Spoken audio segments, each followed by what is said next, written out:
नमस्कार, the news now के afternoon bulletin के आज के अंक में आपका स्वागत है और मैं हूं आपके साथ तारिका महाजन। तो आइए आगे बढ़ने से पहले शुरुआत करते हैं आज के प्रमुख सुर्खियों से। G20 कार्यक्रम कश्मीर के आतिथ्य को करेगा प्रदर्शित। अंतर्राष्ट्रीय मंच पर्यटन अर्थव्यवस्था को बढ़ावा, कहा एलजी मनोज सिन्हा ने। पुलवामा और पुंछ में एनआईए की छापेमारी कार्रवाई, मोबाइल समेत कई दस्तावेज लिए कब्जे में। जम्मू कश्मीर के पुंछ नियंत्रण रेखा पर मारा गया घुसपैठिया। G20 बैठक को लेकर IBLOC पर high alert. Government medical college Jammu द्वारा सोठो जम्मू कश्मीर के सहयोग से अंग और ऊतक दान पर कार्यशाला का किया आयोजन। गवर्नमेंट मेडिकल कॉलेज जम्मू के प्रिंसिपल डॉक्टर शशि सूदर ने इस पर दी जानकारी। G20 शिखर सम्मेलन से पहले डल झील में सीआरपीएफ के वाटर विंग और वैली QAT द्वारा किया गया अभ्यास। अब समाचार विस्तार से। जम्मू कश्मीर के उपराज्यपाल मनोज सिन्हा ने कहा कि श्रीनगर में 22 मई से शुरू होने वाले G20 कार्यक्रम से कश्मीर की सदियों पुरानी मेहमान नवाजी अंतर्राष्ट्रीय मंचों पर प्रदर्शित होगी और इस आयोजन से जो है वो पर्यटन और साथ ही केंद्र शासित प्रदेश की अर्थव्यवस्था को बढ़ावा भी मिलेगा। राजबाग में झेलम नदी पर रिवर फ्रंट का उद्घाटन करने के बाद संवाददाताओं से बातचीत करते हुए एलजी ने कहा कि रिवर फ्रंट का 6 किलोमीटर का काम जो है वो पूरा हो चुका है और आगे बढ़ने वाला है। श्रीनगर को अंतर्राष्ट्रीय स्तर पर विकसित किया जा रहा है।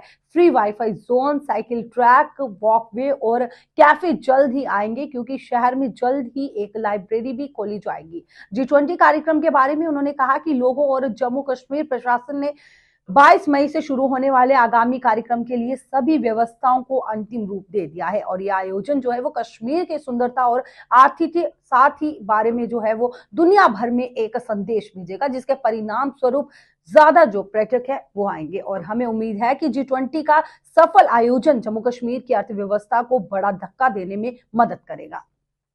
एलजी साहब, आज आपने यहाँ पर इनॉग्रेशन की ब्यूटीफुल कश्मीर जो है इसकी यहाँ पर राजबाग में, इसके हवाले से बताइए। देखिए, तो मैं श्रीनगर और कश्मीर के निवासियों को बधाई देना चाहता हूँ कि आज झेलम रिवर फ्रंट बन करके तैयार हुआ है। ये 6 किलोमीटर का स्ट्रेच अभी बना है, दूसरे साइड का काम भी आगे शुरू होने वाला है। आप सब जानते हैं कि श्रीनगर शहर जो है वो वाटर बॉडीज और वाटर के किनारे ही बसा है। यहाँ की सांस्कृतिक विरासत या मैं कहूँ कि इकॉनमी भी वाटर पर ही निर्भर करती थी। लंबे समय से ये बैकयार्ड में तब्दील हो गया, जिसे स्मार्ट सिटी प्रोजेक्ट में मैं कह सकता हूं कि एक अंतर्राष्ट्रीय स्तर का स्पेस श्रीनगर स्मार्ट सिटी ने यहाँ तैयार किया है। इसमें हर प्रकार की सुविधाएं उपलब्ध कराई गई हैं। यहाँ फ्री वाईफाई भी है बच्चों के लिए, साइकिल लिंक करने की व्यवस्था है, वॉकिंग का इंतज़ाम है।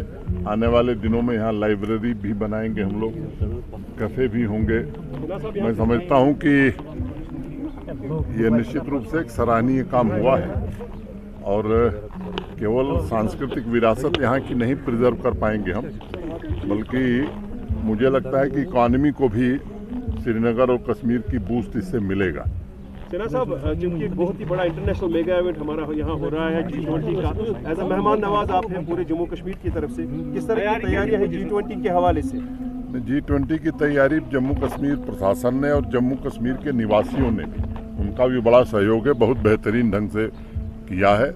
आप लोगों के प्रति भी मैं आभार व्यक्त करता हूं और मैं उम्मीद करता हूं कि हम सब लोग मिलकर के एक शानदार आयोजन कर रहे हैं और आयोजन की सफलता का जो संदेश जाएगा पूरी दुनिया में, उससे मुझे लगता है कि आने वाले दिनों में यहाँ टूरिज़्म भी बढ़ेगा, यहाँ इन्वेस्टमेंट भी बढ़ेगा और जो हमारी परंपरा रही है कश्मीर की मेहमान नवाजी की, उसको भी पूरी दुनिया देख सकेगी। मैं प्रधानमंत्री जी के प्रति विशेष रूप से आभारी हूँ जिन्होंने G20 की मीटिंग के लिए जम्मू कश्मीर को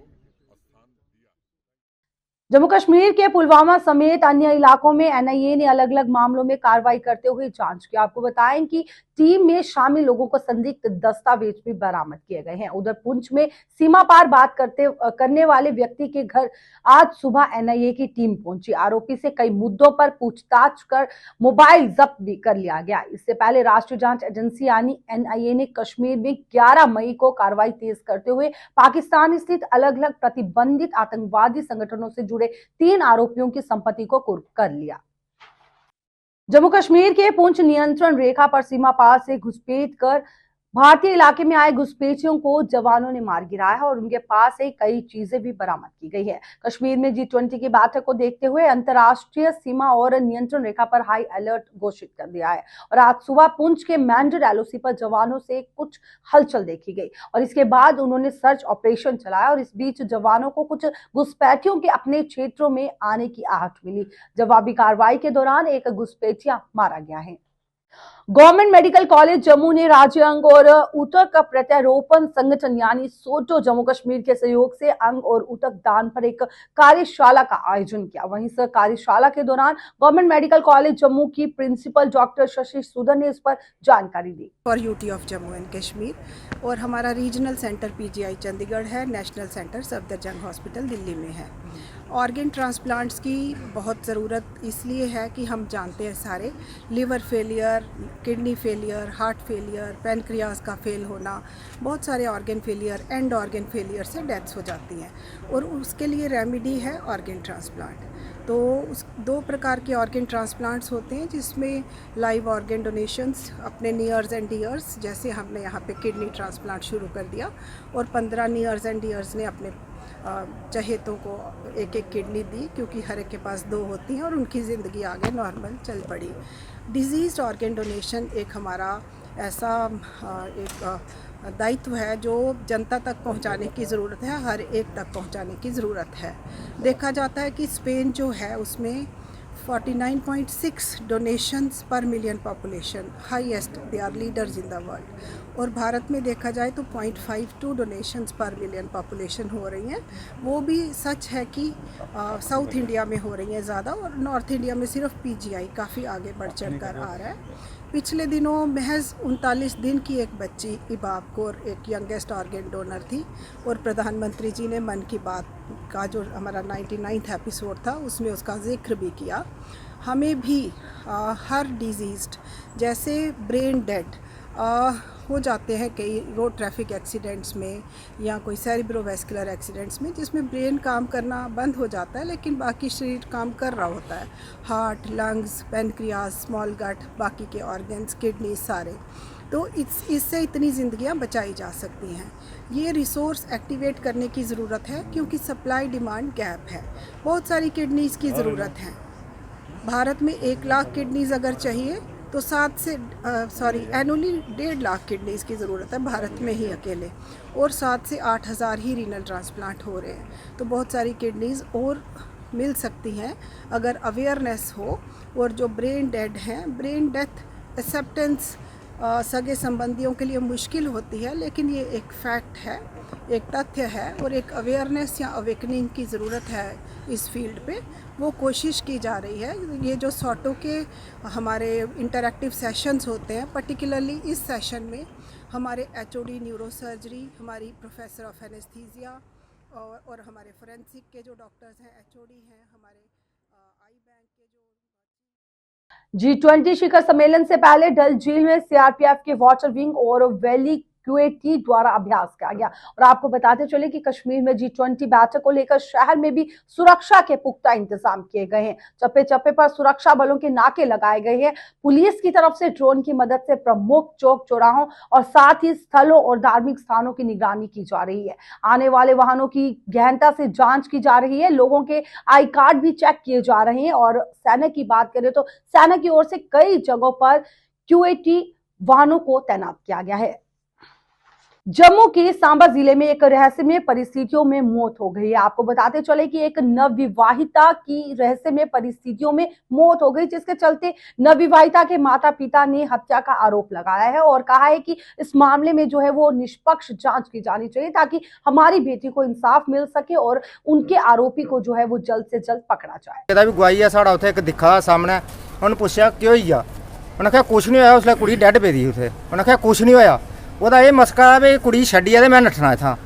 ਉਹਦੇ ਕਾਰਨ ਕਿ ਭਗਵਾਨ ਥੋੜਾ ਗੱਡੀ ਆਈ ਹੈ ਕਿ ਪਿਛੋਂ ਸਾਡੇ ਮੁੰਡੇ ਆਪਣੇ ਉਹਨੇ ਗੱਡੀ ਪਾਇਆ ਕੁੜੀ ਤੇ ਉਹ ਵੀ ਉਹਦੇ ਕੰਨੇ ਭਾਲਿਆ ਤੇ ਹਸਪੀਟਲ ਲੈਣਿਆ। ਅਸੀਂ ਇਹ ਚਾਹੁੰਦੇ ਆ ਇਨਸਾਫ ਹੋਣਾ ਚਾਹੀਦਾ ਸਾਰੇ ਦੀਆਂ ਕੁੜੀਆਂ ਕੰਨੇ, ਐਸਾ ਸਾਰੇ ਦੀਆਂ ਕੁੜੀਆਂ ਨੇ, ਸਾਰੀ ਕੁੜੀਆਂ ਸਾਰੇ ਦੀਆਂ ਕੁੜੀਆਂ, ਇਨਸਾਫ ਹੋਣਾ ਚਾਹੀਦਾ।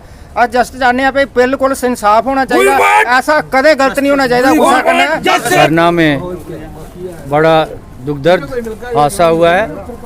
ये 27 साल की बेटी थी, 27 साल इसकी उम्र है सारी, और इसकी शादी हुए अभी 4 या 5 महीने हुए।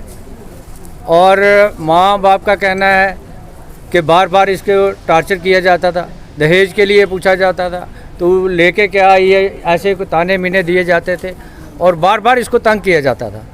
अभी इनका कहना है कि ये बेटी और वो दामाद इनका घर पे आए, खाली 2 घंटे रुके और वहाँ भी उसने उसको काफ़ी टॉर्चर किया और उसके बाद ज़बरदस्ती उसको घर से वो नहीं जाना चाहती थी। वो कहती थी नहीं मैं आई हूँ घर में 2, 4, 5 दिन रुकूंगी, मैं नहीं जाना चाहती। शायद उसको ये लगता था कि शायद ये मुझे मार देंगे या कर देंगे, क्योंकि डरते हुए मैंने सुना है इनकी माँ से, वो कहती है मुझे कहती थी कि मुझे ये मार देंगे, ये छोड़ेंगे नहीं, अगर मुझे मार देंगे तो मेरा संस्कार जो है आप अपने घर पे करना, मेरी डेड बॉडी उनको मत देना।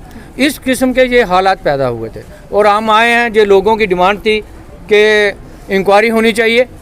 और ये सब लोग गए हैं पुलिस स्टेशन, वहाँ इनके बाप के उन्होंने बयान लिए हैं और वो कलमबंद हुए हैं बयान, और उसकी कॉपी भी इनको दी गई है।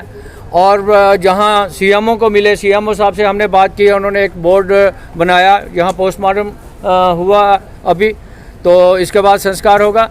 लेकिन मैं यही कहना चाहता हूँ कि इस बेटी के साथ इंसाफ होना चाहिए, इन लोगों के साथ इंसाफ होना चाहिए। ये गांव के लोग हैं, बेचारे गरीब लोग हैं, कोई पैसे वाले लोग नहीं हैं, लेकिन ऐसे जब हादसे सामने आते हैं तो बड़े शर्मनाक हादसे हम इनको कहेंगे। और बड़ी समाज के लिए बड़ी शर्म की बात है कि 27 साल की बेटी जिसकी 4-5 महीने हुए शादी हुए और इस दर्दनाक तरीके से उसको मार दिया जाता है, ये कोई अच्छी बात नहीं है।